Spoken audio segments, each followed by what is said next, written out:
ఇటు మన ఊరు మన బడి కార్యక్రమానికి చెందిన 512 కోట్ల బిల్లులను వెంటనే చెల్లించాలని మాజీ మంత్రి హరీష్ రావు డిమాండ్ చేశారు. ఇటు రాష్ట్ర వ్యాప్తంగా మన ఊరు కాంట్రాక్టర్లు తీవ్రమైన ఆర్థిక సంక్షోభంలో కూరుకుపోయారని, కమిషన్ల కోసం బడా కాంట్రాక్టర్ల బిల్లులు రిలీజ్ చేసే సర్కారుకు చిన్న కాంట్రాక్టర్ల సమస్యలు కనిపించడం లేదా అని కూడా హరీష్ రావు నిలదీశారు. తనను కలిసిన మన ఊరు మన బడి కాంట్రాక్టర్లకు హరీష్ రావు భరోసా ఇచ్చారు. ఇటు అసెంబ్లీ వేదికగా మన ఊరు మన బడి కాంట్రాక్టర్ల సమస్యలు లేవనెత్తుతానని వారికి ధైర్యం చెప్పారు. బిల్లులు రాకపోవడంతో అప్పులు తెచ్చి వడ్డీలు కడుతున్నామని, కుటుంబాలు నడవడం కష్టంగా ఉందని కాంట్రాక్టర్లు హరీష్ రావుతో తమ గోడు వెళ్లబోసుకున్నారు. విద్యాశాఖ మంత్రిగా కూడా ఉన్న ముఖ్యమంత్రికి విద్య పట్ల ఏమాత్రం శ్రద్ధ లేదని హరీష్ రావు దుయ్యబట్టారు. చేసిన పనులకు సకాలంలో చెల్లించకపోవడం ప్రభుత్వ వైఫల్యానికి నిదర్శనమని ఆయన మండిపడ్డారు. మా అప్పులు కట్టలేక వాళ్ళు మాకు అప్పించిన వాళ్ళు మా ఇంటికి వస్తే మేము ఇల్లు వదిలి వేరే చోట పోయి కూర్చునవలసి వచ్చింది సార్. ఆ బాధ మేము వర్క్ చేయనప్పుడు మాకు రావాలి సార్. వర్క్ చేసినాం, ఆ వర్క్ చేస్తుంటే ఆ వర్క్ వెరిఫికేషన్ చేయమని సార్. మేము కాదన్నకు వచ్చినాం కదా, మీరు టీఆర్ఎస్ ప్రభుత్వం చేసిందని దానికి చూపడం మేము సార్. చూపి టీఆర్ఎస్ ప్రభుత్వం చేసిన, కాంగ్రెస్ ప్రభుత్వం చేసిన, ఏ ప్రభుత్వం వచ్చు టీఆర్ఎస్ ప్రభుత్వం చేసిన వర్క్ అన్ని వాడుకుంటావు. మరి మన ఊరు మన బడి ఎందుకు దానికి పేమెంట్ చేయకపోవచ్చు సార్? ఏ కలెక్టర్ అంటే మాకు తెలియదు, బై సీఎం అడుగుంటారు. ప్రతి ఒక్కరు సీఎం అడగమంటారు సార్. మరి మేము సీఎం అడగడానికి మాకు పర్మిషన్ లేదు కదా సార్. ఎవరైనా పర్మిషన్ ఇప్పిస్తే సీఎం అడుగుతాం. మేము దొంగతనం చేయకొచ్చాము సార్. మేము డబ్బులు పెట్టి బాధ తట్టుకోలేక బయటకు పోతున్నాం సార్. ఇల్లు ఇడిచి పోతున్నాం. మా భార్యలతో చెప్పాల్సి వస్తున్నది. మెగా కంపెనీ వేసింది, పెద్ద పెద్ద కంపెనీలు. లాస్ట్ టైం 200 కోట్లు రిలీజ్ చేసి 200 కోట్లు మెగా కంపెనీకి రిలీజ్ చేసింది సార్. ఓన్లీ సిద్దిపేట డిస్ట్రిక్ట్ లో లాస్ట్ టైం 20 కోట్లు ఉండే సార్. ఇప్పుడు ఓన్లీ మేము రిపేర్ వర్క్ చేసిన వాళ్ళకి 16 కోట్లు ఉన్నాయి. మిగతా పేమెంట్ మెగా వాళ్ళకి చేసింది సార్. బడా కంపెనీలకు పేమెంట్ చేయడం గవర్నమెంట్. మామూలు చిన్న స్థాయి కాంట్రాక్టర్లు, చిన్న చిన్న పిల్లలు, మా పరిస్థితి చాలా అధ్వానం సార్. ఈ పెద్ద మనిషి ఉంది సార్, ఎక్కడి నుంచో వచ్చిండు. మేమన్నా కొద్దిగా కాంట్రాక్టర్ విషయంలో తెలుసు. ఆయన చైర్మన్ ఏదో అయి ఉండి కూడా పనిచేసిండు సార్. ఆయన ఇంత దూరం ఎక్కడి నుంచో ఇక్కడికి వచ్చిండు సార్. తాండూరు సార్, కోడంగల్ కు సార్ 3 కిలోమీటర్లు ఆయన ఉన్న విలేజ్ మా తిమైపల్లి యాలల్ మండల్ సార్. మరి కోడంగల్ ఏరియా మొత్తం ఇచ్చింది సార్. మన ఊరు కోడంగల్ కు ఒకటి మాకు ముఖ్యమంత్రి ఉంటాడు. మాకు కూడా మాకు ముఖ్యమంత్రి ఉండి కూడా మా పక్కనే ఇచ్చిండు, మా జిల్లాల్లో ఇచ్చిండు, ఆయన ఏరియాలు ఇచ్చిండు. మాకు ఇయ్యలేదంటే ఇట్లా సార్. మాతో ఉన్నారు 15 మంది లేరు మండలం. 25,000 కడుతున్నారు నెలకు. కట్టి ఇప్పుడు 3-4 లక్షలు అక్కడనే అవుతాయి సార్. అవి వచ్చితే కూడా ఇప్పుడు 8 లక్షలు వస్తాయి. 8 లక్షలు వస్తే మేము 3 లక్షలు మితిలకే అవుతాయి. ఇంతకుముందు గవర్నమెంట్ చేయని వస్తు పేమెంట్స్ వస్తలేవు అని చెప్తే కూడా మేడం మీద కత్తి పెట్టి ఖచ్చితంగా చేయాలని చెప్పేసి కలెక్టర్ ఫోన్ చేసిండు. సర్పంచ్ మీరు ఎవరు ముందుకు రాకుండా కూడా మాకు చేయాలంటే మేము చేసినాం. చేసిన తర్వాత ఇప్పుడు 3 ఇయర్స్ అవుతున్నది. ఎవరికైనా కలెక్టర్ ఆఫీస్ కు అక్కడ ఇక్కడ తిరిగి అంత లాస్ట్ ఫైనల్ గా మీ దగ్గరికి మేము ఆర్టీలు కూడా వచ్చినాం. దీని మీద మీరు కూడా గట్టిగా మాట్లాడి అందరికి సపోర్ట్ చేయాలి. నేను చెప్పినట్టు ఇప్పుడు అసెంబ్లీ స్టార్ట్ అయింది. తప్పకుండా చాలా గట్టిగా మీ పక్షాన నేను మాట్లాడతాను. నేను ఆవేదన కూడా చెప్తాను. 2 రకాలుగా ప్రయత్నం చేద్దాం. మీరు నేను అసెంబ్లీలో మాట్లాడతా, ఫైనాన్స్ మినిస్టర్ కూడా కలిసి కూడా మీ కాయిదాన్ని దగ్గర పెట్టి ఆయనకి ఇచ్చి గట్టిగా మాట్లాడతాను. అది నేను చేయవలసిన ప్రయత్నం అసెంబ్లీలో మాట్లాడటము, బయట మాట్లాడటము, ఆ ఫైనాన్స్ మినిస్టర్ బట్టి కలిసి మాట్లాడటం, 3 రకాలుగా నేను ప్రయత్నం చేస్తాను. ఇది నా మాట విని అది నేను మెసేజ్ చేస్తాను. వేరే చూస్తారు. ఈ 2-3 రోజులు ఎప్పుడు అసెంబ్లీ స్టార్ట్ అయితే అప్పుడు చేస్తాను. కోర్టులో ఒక కేసు చేద్దాం. నేనే అడ్వకేట్ ఇస్తాను. నా మాట వినండి. దీని ప్రయత్నం దీనికే చేద్దాం, దాని ప్రయత్నం దానికే చేద్దాం. 2 రకాలుగా ప్రయత్నం చేద్దాం. ఇచ్చానంటే లొల్లే లేదు.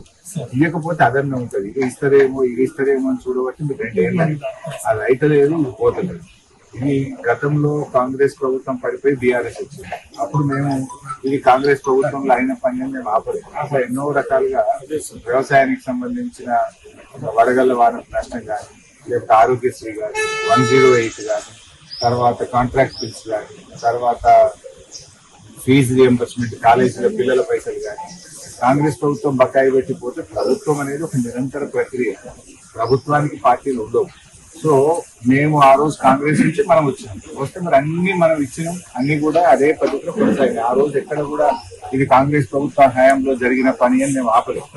కానీ చిల్లర వేషం వేస్తూ అనవసరంగా మిమ్మల్ని ఇబ్బంది పెట్టి ప్రయత్నం చేసుకుంటూ ఇది మంచి పద్ధతి కాదు.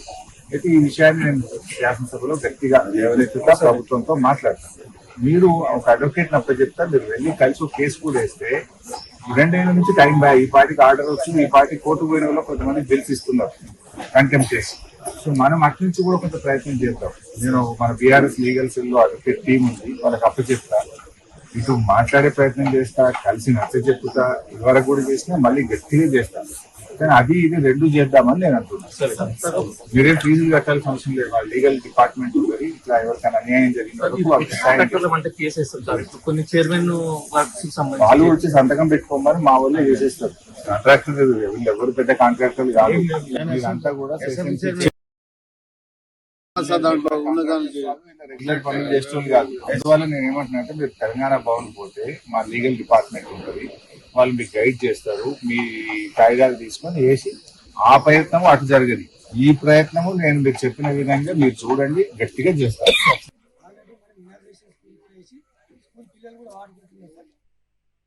ఇనాగ్రేషన్ చేసిన ఎమ్మెల్యే గారు ఓపెన్ అయిపోయింది, పిల్లలు ఆడుకుంటారు. ఇప్పుడు 2.5 సంవత్సరాల నుంచి వడ్డీలు కట్టలేక చాలా ఇబ్బందులు ఉన్నాం సార్. ఒక 4 స్కూల్ కట్టాం సార్. మాకు దయచేసి మన ముఖ్యమంత్రి గారిని కోరేది ఒకటే, మన ఊరు మన బడి బిల్లులు ఎంత తొందరగా ఇచ్చి మన కాంట్రాక్టర్లు అందరినీ బయట వేయాలని కోరుకుంటూ. మా తిమ్మాయిపల్లి యాలల్ మండల్లో స్కూల్ బిల్డింగ్ కట్టినాం. కోడంగల్ దగ్గర అవుతుంది, 7 కిలోమీటర్ మా కోడంగల్ ఏరియాలో మొత్తం మన ఊరు మరబడి మొత్తం ఇచ్చిండు. మాకు ఉంటే కూడా 5-6 మంది ఉన్నారు ఆ యాలల్ మండల్. అక్కడ సీఎం కాశలు ఇచ్చిండు, ఇక్కడ తిమ్మాయిపల్లి యాలల్ మండల్లో ఇయ్యలేడు. బిల్డింగ్ కట్టినా సార్ 3 నెలల్లోనే మొత్తం కట్టినా. తాళం వేసుకున్నా, ఇవి తాళం కూడా నాతనున్నది తీసుకున్నారు. అడగారు, ఒకసారి రాడు, ఒక తోడు. నా పేరు అనంతయ్య సార్, తిమ్మాయిపల్లి. ఇక వచ్చి ఇది మందికి పైసలు కట్టాలి, మిత్తులు కట్టి 25,000 కట్టాలి. కోతిదాసు ఆగ్నూర్ మాది, హై స్కూల్ చైర్మన్. అయితే నేను డైనింగ్ హాల్ కట్టిన 10 లక్షలతోటి 13 రూమ్లలో ట్యూబ్ లైట్లు వేసిన, 4 ట్యూబ్ లైట్లు, 4 ఫ్యాన్లు. అది మొత్తం 20 లక్షల వర్క్. కానీ నాకు ఇంకా 9 లక్షలు రావాలి సార్. నేను గతంలో ఆ స్కూల్ స్టార్టింగ్ రోజే గేట్ తాళం కూడా వేయడం జరిగింది. నా మీద భయభ్రాంతులకు గురి చేసి నేను టీఆర్ఎస్ మండల ప్రధాన కార్యదర్శి. నన్ను పార్టీ పరంగా కూడా చాలా వేధింపులు చేస్తున్నారు సార్. దయచేసి 4-5 రూపాయలు ఇంట్రెస్ట్ తెచ్చి నేను వర్క్ చేసిన. గత 2.5 సంవత్సరాల నుంచి నాకు రూపాయి రావట్లేదు. నాకు మొన్ననే అనారోగ్యం గురైన సార్, నేను మందులు వాడుకుంటున్నా. దయచేసి నాలాంటి వాళ్ళు ఎంతో మంది గరీబోళ్ళు ఎస్ఎం చైర్మన్ అంటే ఏదో పేరెంట్స్ ఎన్నుకుంటే కంప్లైంట్ తప్ప మేము రాజకీయంగా సివిల్ కాంట్రాక్టర్ కాదు సార్. దయచేసి ఎస్ఎం చైర్మన్లను మాజీలు అందరూ కాపాడాలని ఒక ప్రభుత్వం విన్నపం చేసుకుంటారు సార్. అన్ని పిల్లలకి వర్క్ చేపించుకున్నారు. ఇప్పుడు డబ్బులు ఇవ్వమంటే డబ్బులు లేవంటారు. లేకుంటే టీఆర్ఎస్ ప్రభుత్వం చేసారు, టీఆర్ఎస్ ప్రభుత్వం ఇస్తారు. టీఆర్ఎస్ ప్రభుత్వం చేసిన వర్కులన్నీ వాడుకుని వాటికి ఇంట్రెస్ట్లు కడతారు. కానీ మాకు ఇచ్చారే మన ఊరు మన బట్టి రైతులకు మాత్రం మా కాంట్రాక్టర్లం మేము ఎస్ఎంసీ చైర్మన్లం. మరి మా డబ్బులు ఇవ్వమంటే ఇవ్వకుండా మాకు అది మేము తెలంగాణ అది టీఆర్ఎస్ ప్రభుత్వం చేసారు, మేము ఇయ్యము కాంగ్రెస్ ప్రభుత్వంలో అని చెప్పడం. ఇంకోటి మా డబ్బులు ఇంట్రెస్ట్ తెచ్చి వర్కులు చేసినాం. వాళ్ళ ఇంట్రెస్ట్ కోసం వచ్చి ఇంటికి తిరిగి చూడగా మా భార్యల్ని పిల్లలు ఇడిచిపెట్టి మేము వేరే చోట పోయి కూర్చుంటున్నాం వాళ్ళకి ముఖం తప్పించుకొని. మరి ప్రభుత్వం ఇంకా అవగాహన రాదా, తెలియదా?